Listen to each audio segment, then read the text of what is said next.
접수들은 하셨나요? 근처인가요? 다? 근처인가요? 어딜 보니까 하루 만에 그 근처, 학원 근처 수험장은 다 마감돼가지고 막 다른 데로 가고 막 그러시는데. 학원마다 어제, 그제 이틀 동안 뭐 대신 접수해 주느라고 학원 막 정신없던데 보니까. 본인이 접수하면 되지 왜 학원이 바뀌어? 근데 이제 그 접수하는 게 복잡하더라고요 보니까. 큐넷에서 좀 복잡하게 만들어 놨어요. 그래서 조금 컴퓨터에 익숙하지 않은 분들은 접수하는 것도 좀 힘들게 만들어 놨어요. 그냥 잘 접수 그냥 쉽게 할 수 있게 하면 되지 그거를 그렇게 어렵게. 하긴 뭐 사진도 업로드 해야 되고 뭐 공인인증서도 본인인지 확인해야 되니까 그것도 발급 복잡하더라고요 조금. 그래서 학원에다 맡겨놓으면 편하죠. 대신 학원에 맡겨놓으면 이제 나중에 합격 여부에 대해서 또 본인 점수가 밝혀지는 것에 대해서 비밀번호 시험 보고 나서 비밀번호 빨리 바꿔놓으셔야 돼요. 그래 학원에서 확인을 안 해요. 그렇잖아요. 지금 바꿔놓으면 된다고요? 접수가 돼서 접수증 받았어요? 네. 아, 접수증 수험번호 나왔어요? 그럼 뭐 괜찮잖아요.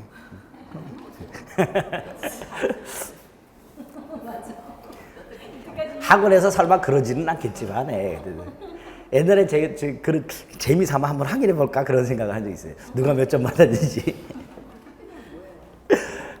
재밌잖아요. 알고 있는 면목 중에서 몇 점 맞았나 이렇게. 민법 도대체 몇 점 받았는지 말이지 궁금하잖아요.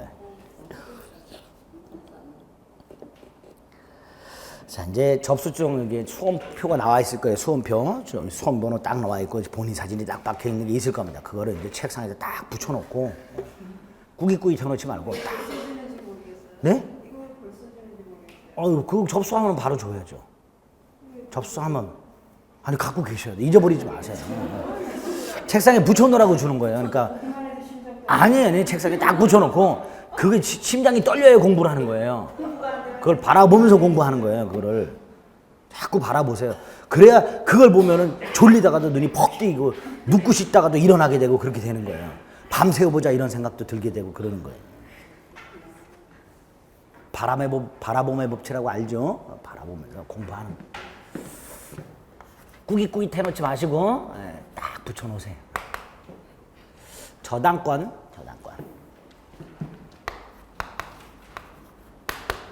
일단 저당권은 유치권이나 질권과는 달리 물건을 점유하지를 않지요. 은행 생각해 보시면 된다 그랬어요. 물건을 점유하지 않아요. 대신 교환 가치만 지배하는 순수한 가치권 이렇게 돼요. 교환 가치를 지배한다는 건 나중에 채무자가 변제하지 않으면 목적물을 경매 넣어서 경매 대가로부터 우선 변제를 받는다라는 뜻이에요. 그게 교환 가치를 지배한다라고 해요. 그래서 순수하게 그 가치만을 지배하는 가치권이 됩니다.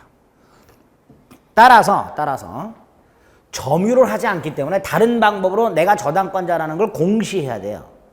그래서 저당권은 반드시 등기나 등록을 통해서 공시하라라는 공시의 원칙이 물권 총론에 있었죠. 저당권에 따로 있어요. 근대적 저당제도의 특징이라고 해서 공시 원칙. 뒤집어 말하면 등기 등록이 가능한 물건만 저당권의 객체가 된다. 그래서 민법상 저당권의 객체는 부동산이에요.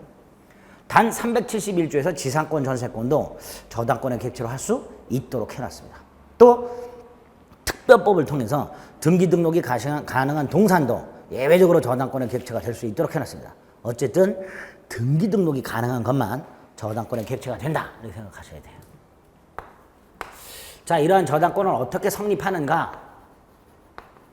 대부분 법률 행위를 통해 성립하죠. 그렇죠?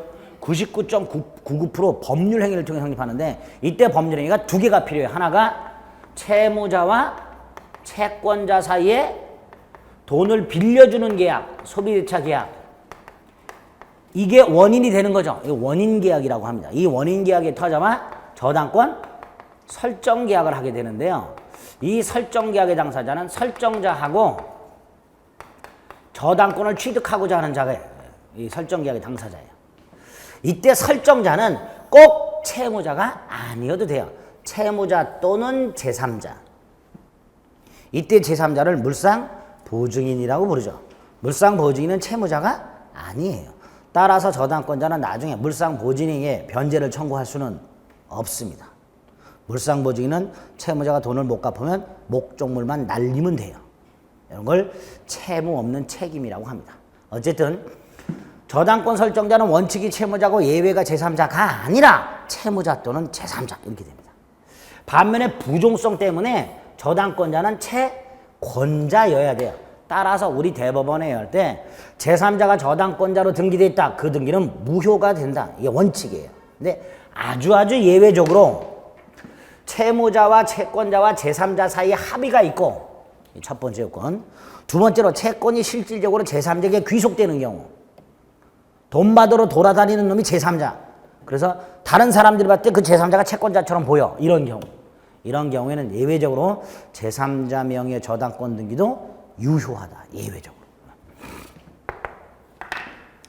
이게 첫 번째고요. 두 번째로 채권, 채무 일부를 하나의 저당권으로 담보할 수 있죠. 1억 채권이지만 5천만 원만 이렇게. 또 채무자 여럿을 묶어서 하나의 저당권으로 담보할 수도 있고요. 채권자 여럿을 묶어서 하나의 저당권으로. 그러면 저당권을 수인이 공동으로 가지고 있겠죠. 이런 걸 이제 준공유 이렇게 부릅니다. 어쨌든 채권자 여럿이 하나의 저당권으로 담보할 수도 있고요. 세 번째로 이 채권은 금전 채권이 원칙이긴 하지만 꼭 금전 채권일 필요는 없다. 또 장래 채권도 된다. 특히 장래 발생한 특정 채권뿐만 아니라 증감 변동하는 불특정 채권을 담보하기 위한 근저당권이라는 제도도 마련되어 있더라. 네. 그런 것들을 이제 성립과 관련해서 쭉 지문이 기억이 나시면 돼요.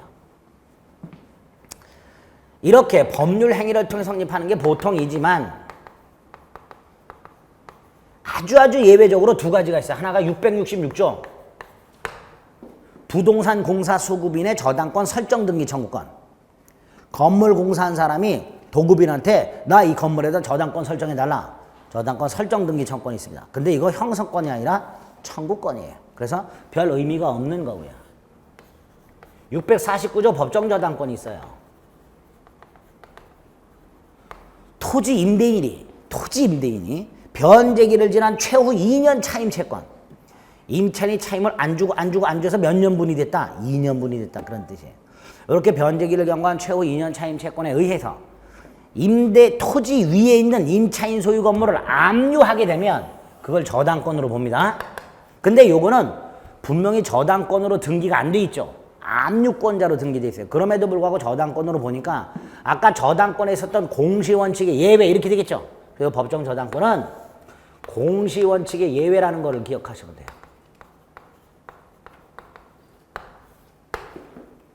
저당권자로 등기가 안 돼 있음에도 불구하고 저당권을 인정해 버리니까 저당권의 공시의 원칙의 예외다. 649조. 중요한 게 저당권의 효력이죠. 첫째, 저당권의 효력 범위와 관련해서 두 개. 피담보 채권의 범위와 목적물의 범위. 자, 이때 피담보 채권의 범위와 목적물의 범위는 공통적으로 공히 목적물이 경매가 되는 걸 전제로. 첫째, 요거는 경매 대가로부터 후순위 권리자보다 우선 변제 받는 거. 이게 피담보 채권의 범위고요. 요건 경락인이 어디까지 소유권을 취득하는가. 이게 목적물의 범위입니다. 이때 피담보 채권의 범위는 360조에서 원본이자 위약금, 채무 불이행을 이유로 하는 손해배상, 저당권 실행비용 딱 5개를 우선 변제 받을 수 있도록 한정해서 규정하고 있습니다. 이때 원본하고 이자, 이때 이자는 약정이자를 말합니다. 이거는 무제한 우선 변제 받습니다.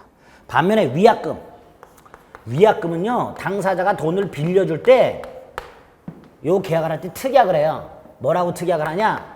돈을 제때 못 갚으면 1,000만 원을 별도로 손해배상한다. 이런 식으로. 이런 특약에다가 뭐까지 되어 있어야?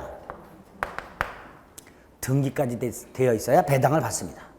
위약금만은. 반면에 채무 불이행을 이유로 하는 손해배상, 이걸 지연배상이라고 하죠. 지연배상은 등기 없이도 배당을 받는데 다만 다 받는 게 아니라 1년분만 받아요.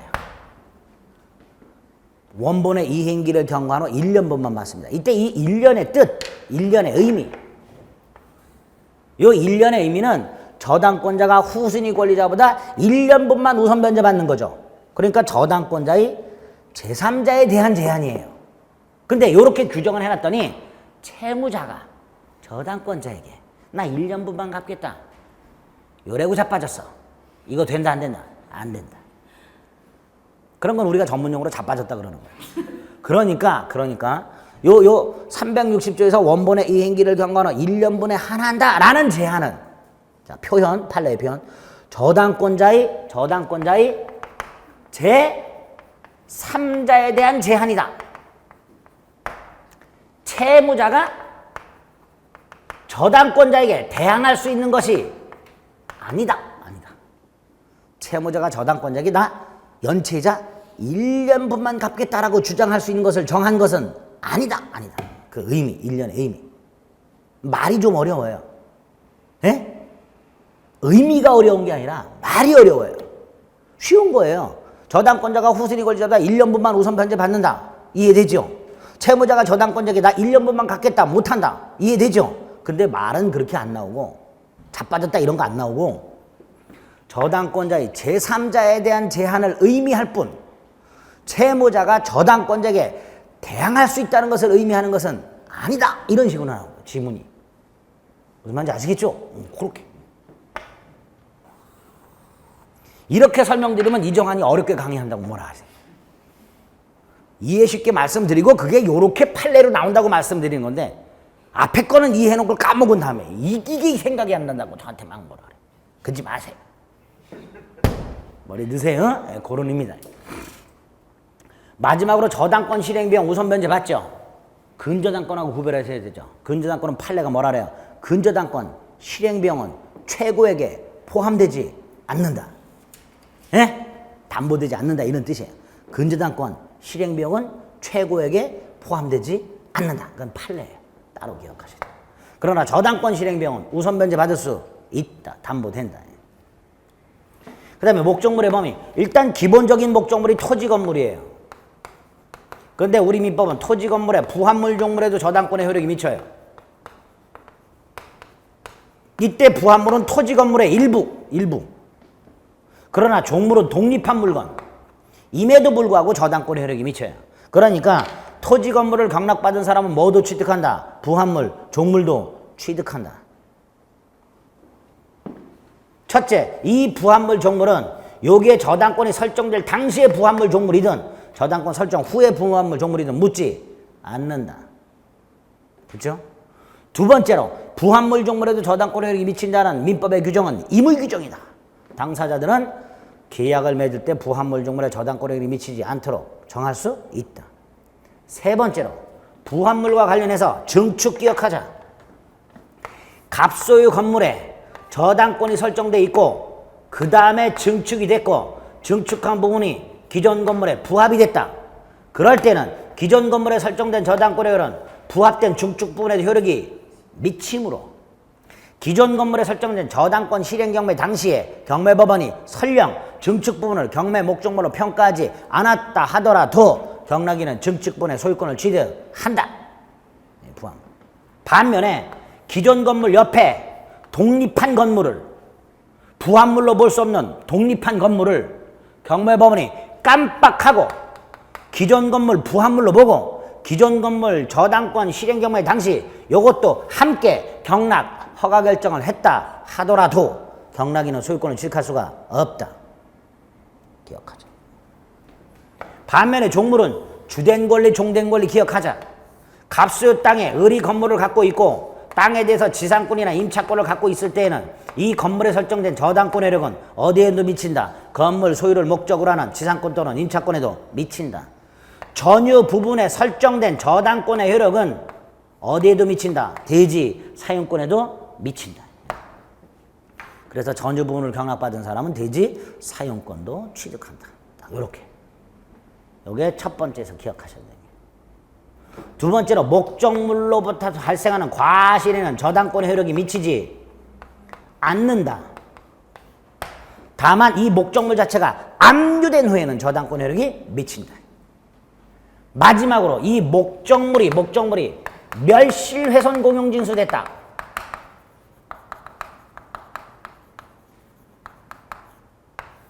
매매 임대차는 안 된다. 멸실훼손 공용징수 342조 질권의 규정이 돼 있다. 이걸 370조 저당권에 준용하고 있다. 뭐를? 물상 대위를. 340조 질권의 규정이 돼 있고 370조 저당권에 준용하고 있다.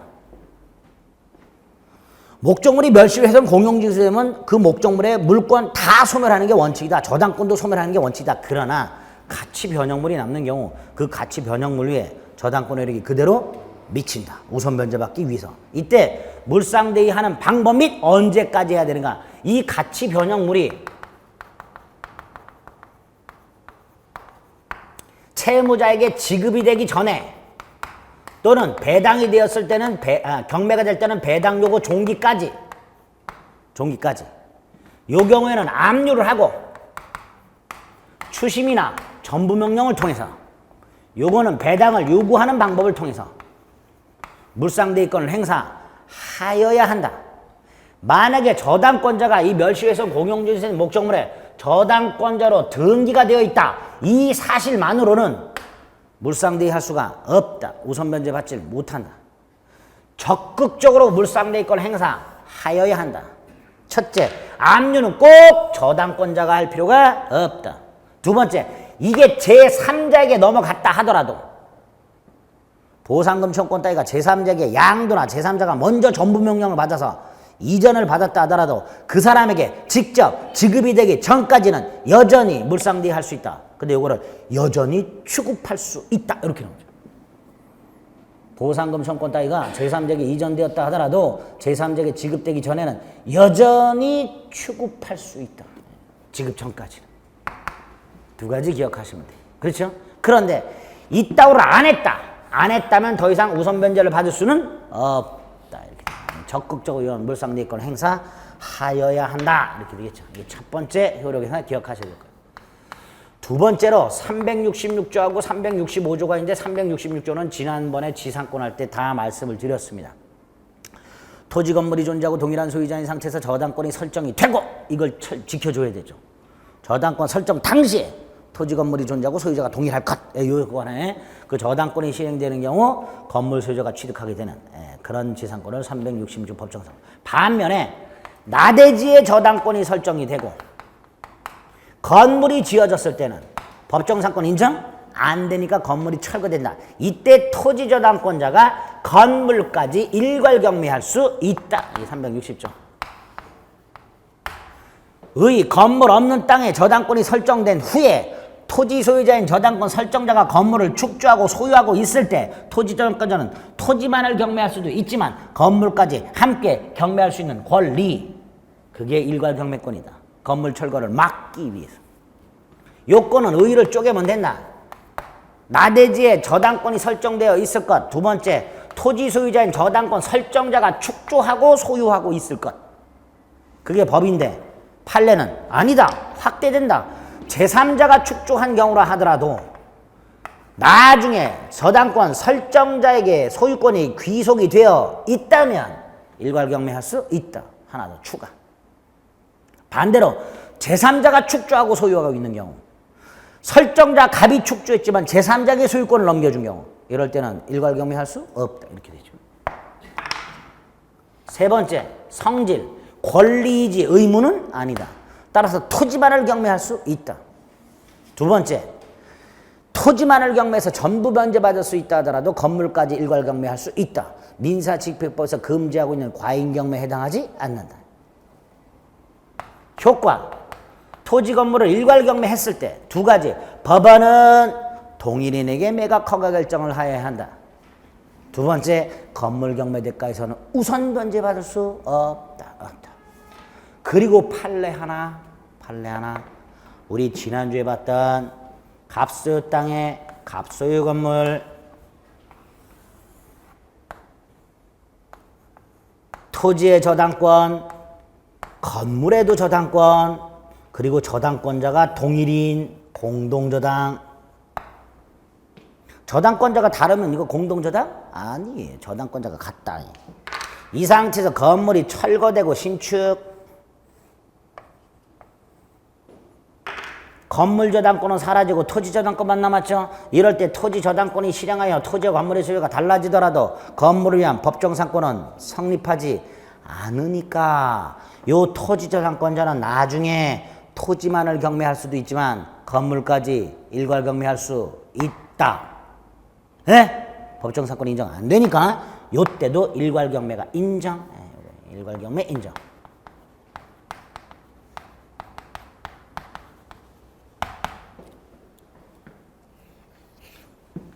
세 번째로 제3취득자. 저당권이 설정이 되어 있는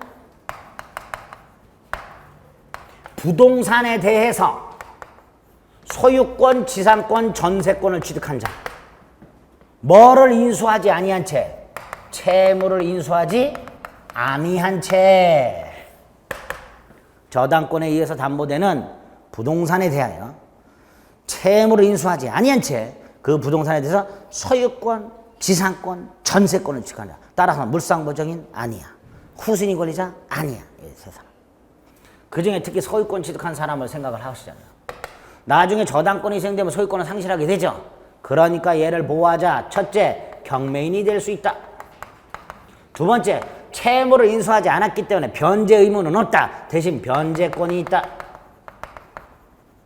자, 변제권에 대해서 첫째, 변제기 전에는 변제하지 못한다. 변제기 후에 변제할 수 있다. 둘째, 변제기 후라면 채무자 의사에 반해서도 변제할 수 있다. 세 번째, 변제할 때 360조가 적용된다. 360조 중에서 뭐가 적용된다? 1년분. 지연배상 몇 년분만 변제하면 된다? 1년분만 변제하면 된다.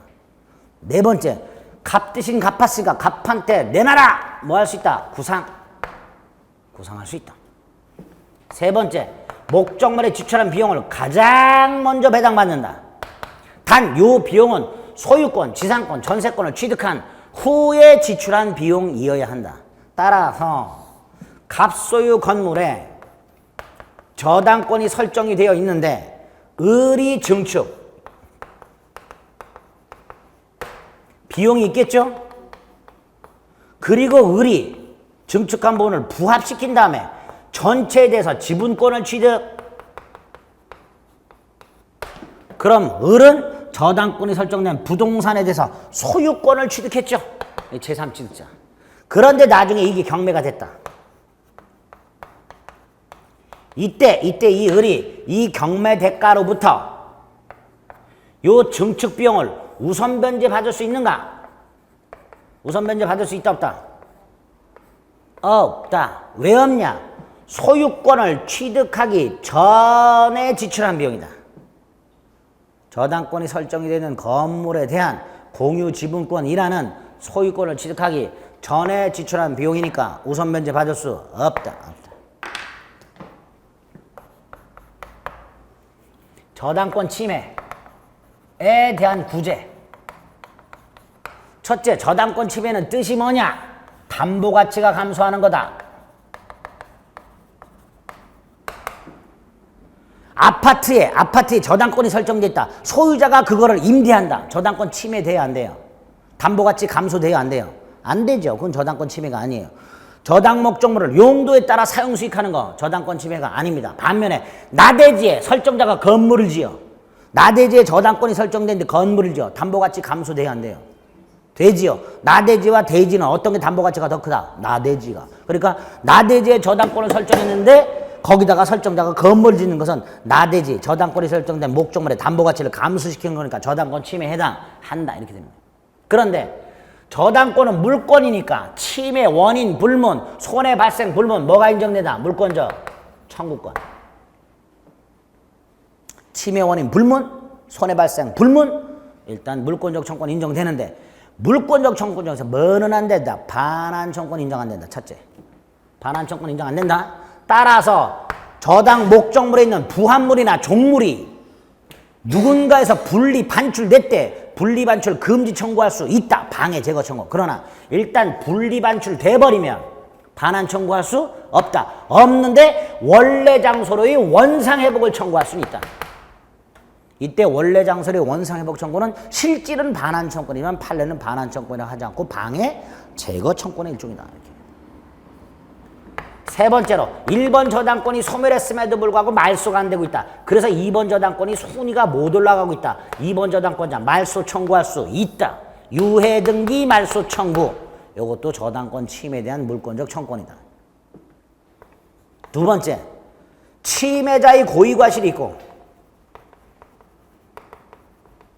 요건 침해 원인 불문, 손해 발생 불문. 그러나 요 경우는 침해자의 고의과실이 있고 저당권자에게 뭐까지 생긴 경우? 손해까지 생긴 경우에는 손해배상을 청구할 수 있다. 이때의 손해의 뜻은 목적물의 담보가치가 감소가 되어서 남아있는 잔존가치가 채권을 전부 만족시킬 수 없는 상태를 말한다. 따라서 담보가치가 설령 감소했다 하더라도, 즉 저당권이 침해되었다 하더라도 잔존가치가 여전히 채권을 전부 만족시킬 수 있다면 손해는 없는 것이다. 이때 이 손해배상 청구권 하나만 기억하시면 돼요. 저당권 실행을 기다릴 필요가 없이 손해액을 확정할 수 있다면 손해배상을 청구할 수 있다. 세 번째, 침해자가 설정자다. 채무자 또는 물상보증인이다. 그럼 뭘 청구할 수 있다? 담보물 보충을 청구할 수 있다. 네 번째로, 침해자가 딱 채무자다. 채무자가 담보를 손상감소 멸실시켰다. 그러면 388조 1호 채무자가 담보를 손상감소 멸실하게 한 경우 기한이익을 상실함으로 채권자는 즉시 변제 청구할 수 있다. 특히 요거는 침해자가 누군지를 구별하시죠. 설정자가 저당권을 침해한 경우 저당권자는 즉시 변제 청구할 수 있다. 즉시 변제 청구는 딱 침해자가 누구인 경우? 채무자만 한정이 됩니다.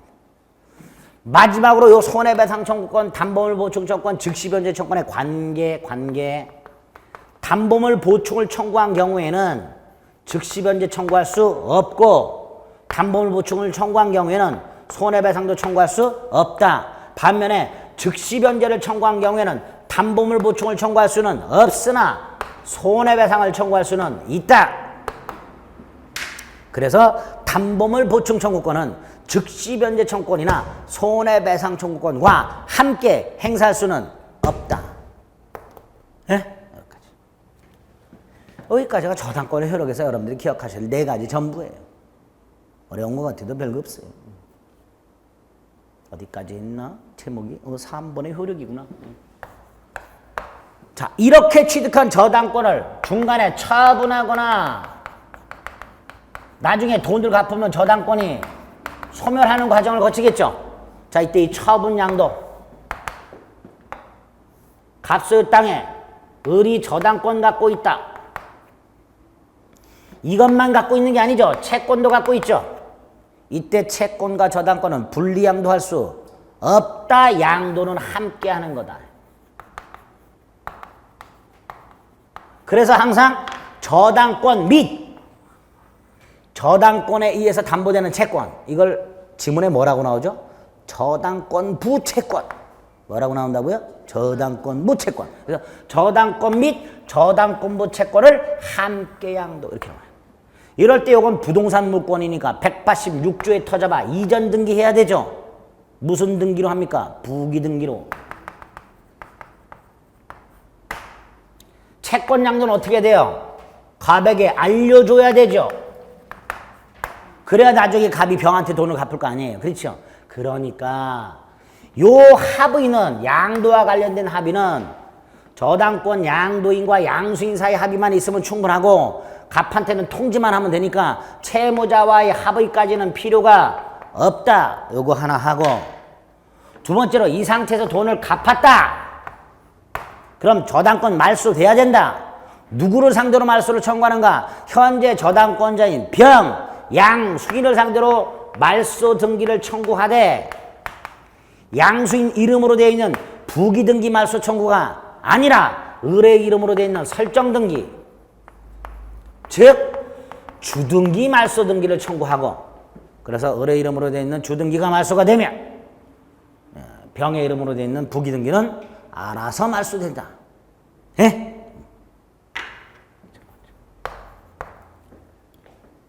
두 번째, 돈을 갚아서 이 상태에서 변제를 했다.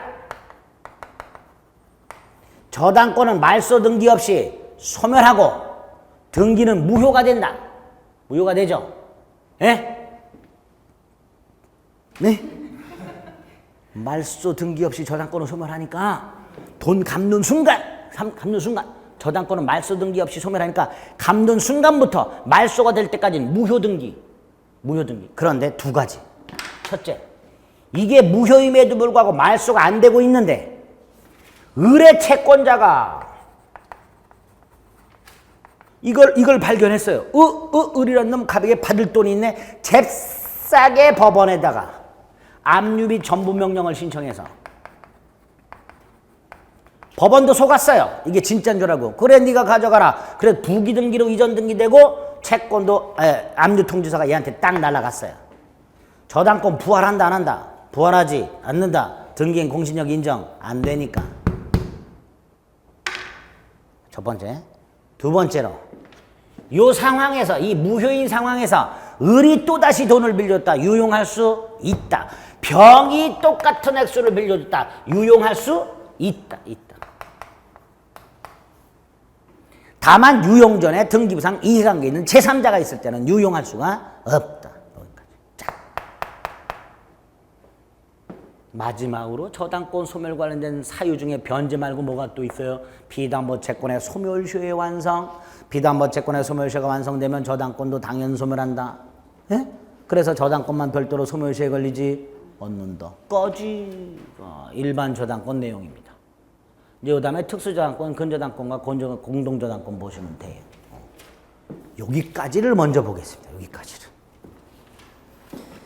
별거 없어요. 270페이지. 24번 저당권의 객체가 될 수 없는 것 골라라. 기업, 지역권 안 되지요?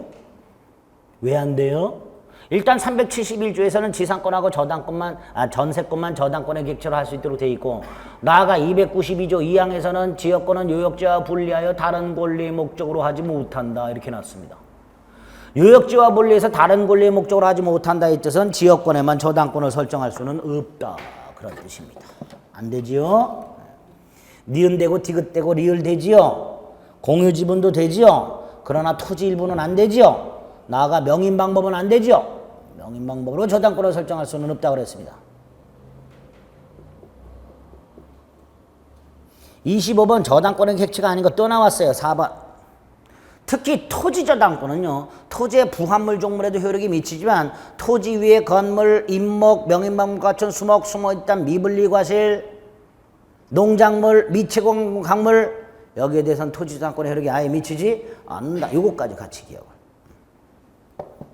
26번 안 되는 거 반환 청구권 눈에 팍 들어오죠. 27번 채무자 이외에 제3자도 설정자가 될 수 있다. 물상 보증인. 자, 저당권 설정에는 처분행위가 아니라 의무부담행위다. 의무부담행위를 우리가 뭐라고 불러요? 채권행위. 처분행위예요? 채권행위예요? 처분행위죠. 처분행위예요. 그렇죠? 나중에 돈 못 갚으면 저당권을 실행해서 처분이 된단 말이지. 그러니까 담보권 설정에는 처분행위입니다. 2번 X. 23번 비담보 채권은 설정 당시에 꼭 금전 채권일 필요가 없다. 4번은 아까 말씀드렸던 666조 저당권 설정 등기 청구권. 5번 제가 말씀드렸어요. 원칙적으로 제3자가 저당권자로 등기돼서 무효라 그랬어요. 그러나 두 가지 요건. 합의 플러스 채권이 실질적으로 제3자에게 귀속. 두 가지 키워드. 외우려고 하지 마시고 자꾸 중얼중얼 읽으세요. 그러면 입에 붙어요. 예? 막 이걸 억지로 외우려고 하니까 안 외워지는 거예요. 자꾸 읽으세요. 뭐 합의가 있고 채권이 실질적으로 제3자에게 귀속. 그러면 저당권 유효하네. 또 읽어. 그래. 이거 합의가 있고 채권이 실질적으로 제3자에게 귀속. 이건 유효하네. 잠시 잊어버렸으면 또 읽어. 그러면 합의가 있고 채권이 실질적으로 제3자에게 귀속이 되면 유효하네. 중얼중얼 하다 보면 마치 내가 한 말처럼 되는 거예요. 그때는. 익숙해지는 거예요. 몇 번 중얼중얼 해야 돼. 본인 나이만큼. 횟수로. 네. 자꾸 웃으시는데 실제가 그래요. 실제가.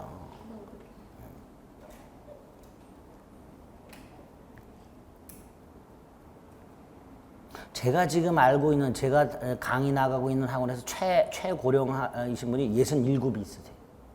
그분 지금 최고령이세요. 제가. 여기 67 되신 분 없죠? 있어요? 없죠. 없어요. 제가 알기로. 그분이 최고령이에요. 제일 열심히 해요. 학원 빠지지 않고 탁 앉아고 수업 탁 듣고. 약간 걱정스러운 게 읽는 속도가 좀 많이 느리시고요. 막히기 좀 느리세요. 제가 좀 조금 걱정스러운데 시간을 조금 드리면은 점수 잘 나와요. 이해도 잘하시고. 수업 시간에 졸지도 않으세요. 딱 앉아가지고. 쉬는 시간에 떠들지도 않으세요. 옆에서 아이고 언니라고 하는 분들도 있고 하는데 말 걸어도 뭉뭉 책만 보세요. 와, 대단하세요. 허리도 꼿꼿하게 하시고. 그러니까 우리는 고통스럽다는 얘기를 하면 안 돼. 함부로. 힘들다라는 얘기 하면 안 돼요. 그렇죠? 그분도 계십니다. 지금까지 제가 다녔던 학원에서 가장 최고령 학교자가 78세예요. 딱 학원 10년 다니셨어요, 이분. 딱 학원 10년 다녔어요. 대단하시죠? 네. 이분은 한 4년째쯤부터는 거의 마실 다녀, 학원을. 학원을 거의 마실 하셔. 다 알아요. 주변에 있는 학원 다 알고요. 강사들 다 알고, 평가도 다 하고, 새로 오신 분들한테 설명도 다 해. 그래서 제가, 저분은 저러다가 도대체, 가만히 알아보니까 이제 집에 있기가 심심하니까 이제 계속 학원을 나오시는 거다. 근데 우리 3년이면, 서당계 3년이면 풍어를 얻는다 그러죠. 학원은 안 빠지세요. 그러니까 그 정도 들으셨으니까 딱 붙으셨죠. 딱 붙으셨는데 합격자 모임을 하는데 깜짝 놀랐어요. 내가. 한 20년은 젊으셔. 20년은 젊으셔. 깜짝 놀랐어요. 지금 현직에서 왕성하게 중기를 하고 계세요. 돈 벌 생각 없으세요. 그냥 붙습니다. 이렇게 붙어요. 아이씨, 우리나라 이 정도 연세니까 그렇게 왜 그러나? 1년에 다 붙을 수 있어요. 고통스럽다고 자꾸 생각하지 마세요. 28번 갑은을로부터 돈을 빌리면서 을에게 저당권을 설정해줬다. 기억 저당권자 을이 대여금 채권은 그대로 두자. 저당권만 팔아먹는 거 절대로 안 된다. 무효다. 니은 을이 갑에 대한 대여금 채권을 병에게 양도하는 계약을 체결하고 갑에게 통지한 다음 3자 간 합의에 따라 채권자가 아닌 제3자 병 앞으로 경제된 저당권 등기 합의했네요. 합의했죠. 그러니까 저당권 등기는 유효하다라고 해야죠. 예? 네, 유효하다. 디귿 갑이 자신을 저당권자로 우리 민법은 소유자 저당을 인정하지 않습니다. 허용되지 않는다. 리을 아까 말씀드린 맨 마지막 거 저거 채권이 소멸했고 저당권이 소멸했음에도 불구하고 등기가 말소되지 않고 있는 것을 기회로 저당권부 채권을 양도하는 계약을 체결해서 등기까지 넘겨줬다 하더라도 저당권은 부활하지 않는다. 틀린 거 니은 리을 두 개. 29번 갑은 채무자 을소유 토지에 저당권을 설정받았다. 1. 금전 채권일 필요가 없다. 2. 불법 말소됐다 하더라도 저당권은 소멸하지 않는다. 이건 물권 총론에서 봤던 거고. 3번 저당권 실행 당시에는 금전 채권이어야 되죠. 설정 당시에는 금전 채권일 필요가 없으나. 4번 갑을 사이를 성립시킨 계약 뭘까요 이거? 이거 이게 무효라면 주된 계약이 무효가 됐으니까 설정 계약도 무효 이렇게 되죠. 4번이 틀렸네요. 갑에 대한 을의 채무 또는 을에 대한 갑의 채권 꼭 특정되거나 성립되어 있을 필요 없죠. 왜? 정례 발생 채권도 저당권으로 담보할 수 있다 그랬으니까. 4번이 틀렸죠. 30번 갑은 을에 대한 금전채권을 담보하기 위해서 을의 X토지의 저당권을 취득했다. 그 병은 X토지의 저당권을 취득했다. 자, 갑이 1번 저당권, 병이 2번 저당권 이렇게 되죠. 1번 저당권을 채권과 분리해서 양도할 수는 없다 그랬습니다. X. 2번 을이 갑에게 돈을 갚으면 갑 등기는 말수 없이도 소멸합니다. 이게 답이지요. 3번 저당권 등기가 불법 말소되었다 하더라도 저당권은 소멸하지 않는다. 따라서 4번 회복할 수 있죠. 그러나 회복 등기 전에 목적물이 경매가 됐네. 그럼 어차피 회복됐다 하더라도 소멸한 운명이네. 따라서 회복 등기 전 경매가 되면 더 이상 회복은 불가하다. 4번 X. 5번 갑명의 저당권 등기가 무효다. 근데 병의 저당권은 존재한다. 근데 갑이 말소가 안 되고 있어서 병의 저당권이 올라가지 못하고 있더라. 병은 갑을 상대로 말소 등기 청구할 수 있다. 있지요. 그렇죠? 두 번째로 병이 존재하니까 무효 갑 등기 유용할 수 있다 없다? 없다. 없다. 제3자가 존재하니까 유용할 수 없다. 그래서 옳은 것은 2번. 32번 이렇게는 안 나와요. 이렇게는 안 나오니까 고민하지 마시고 뭐 혈액이 미치는 거 아닌 거 골라낼 수 있죠? 골라내시면 돼. 니은 토지 위에 농작물 안 되고 디귿 토지 위에 건물에 안 되고 미음 임대료는 과실이니까 안 되고 그렇죠? 비읍은 부한벌의 혈액이 미치지 않는다. 특약할 수 있으니까 특약했다. 안 되고 토지 매매로 인한 매매대금 가치 변형물 아니니까 물상대기 안 되고 그렇죠? 그렇게 찾으시면 돼요.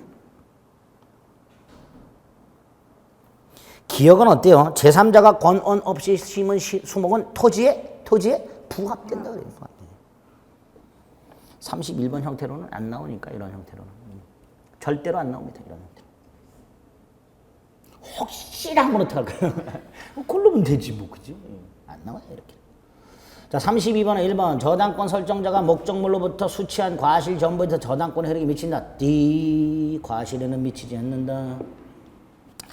2번 기존 건물이 증축 부분이 기존 건물에 부합됐다. 근데 기존 건물 경매 절차에서 경매 목적으로 평가되지 않았다 하더라도 경락인은 증축 부분 소유권을 취득한다. 2번 X. 3번 전유 부분에 설정된 저당권에는 대지 사용권에도 미치는 게 원칙이다. 3번도 X. 4번 건물에 대한 저당권이 시행되어 건물 소유권을 취득하면 경락인은 지상권도 당연히 취득한다. 왜? 건물 소유를 위한 지상권에도 저당권 혜택이 미치니까. 그렇죠? 아파트로 가면 전유 부분을 경락받아 구분 소유권을 취득한 사람은 뭐도 취득한다? 대지 사용권도 취득한다. 이렇게 되죠. 5번에 매매대금에 대해서는 가치 변형물이 아니기 때문에 물상대 인정 안 됩니다. 저당권 혜택이 미치지 않는다. 그럼 저당권자 억울하냐? 안 억울해요. 목적물이 팔렸다 하더라도 저당권을 소멸하지 않습니다. 돈 못 받았는 경매는 돼요. 산 놈이 똥 밟은 거예요. 그렇죠? 제3취득자잖아. 똥 밟은 제3취득자. 이렇게 되는 거예요. 옳은 거 4번. 33번에 1번 됐고요. 2번 압류는 꼭 저당권자가 할 필요가 없다. 일반 채권자도 가능하다. 3번 저당물이나 유치권의 목적물이 지워야 되죠. 유치권은. 그렇죠? 유치권의 목적물이 멸실, 훼손, 공용징수 됐다 하더라도 유치권은 물상대기 할 수 없으니까 3번은 유치권 지워야 되죠. 4번은 아까 이거 어디 갔나? 요 비용. 증축 비용을 경매 대가부터 우선 변제 받을 수 있냐? 없다. 공유 지분권이라는 소유권을 취득하기 전에 지출하는 거다. 5번 제3취득자는 돈 갖고 저당권 소멸 청구할 수 있다. 변제권이 있다. 34번에 1번 농작물에는 저당권에는 미치지 않는다. 적법경작이든 무단경작이든 경작자 소유니까 1번이 틀렸죠. 2번, 3번은 보신 거고 4번 전세권 목적 저당권이라고 돼 있죠. 우리 전세권에서 봤죠. 전세권을 목적으로 하는 저당권을 전세권 저당권이라고 하는데 첫째 우리 판례 문구 그대로 첫째 전세권 존속기간이 만료가 되면 전세권은 당연 소멸하고 저당권도 당연 소멸한다. 두 번째 전세권이 소멸한다는 것은 용익물권적 권능이 소멸한다는 의미다. 담보물권적 권능은 전세금 반환받을 때까지 존속한다. 세 번째 저당권이 소멸한다는 의미는 저당권이 완전히 소멸한다는 의미가 아니라 저당권은 더 이상 전세권에 대해서는 저당권을 실행할 수가 없고 전세금 반환 채권에 물상대기할 수 있다라는 의미다. 그게 4번이죠. 그렇죠? 전세금 반환 채권이 가치 변형물이잖아요. 거기에 저당권을 행사할 수 있다. 5번 지급 또는 인도 전에 압류해야 되고 반드시 저당권자가 할 필요는 없다. 1번이 틀렸지. 35번에 1번 유효하다. 의무규정이다.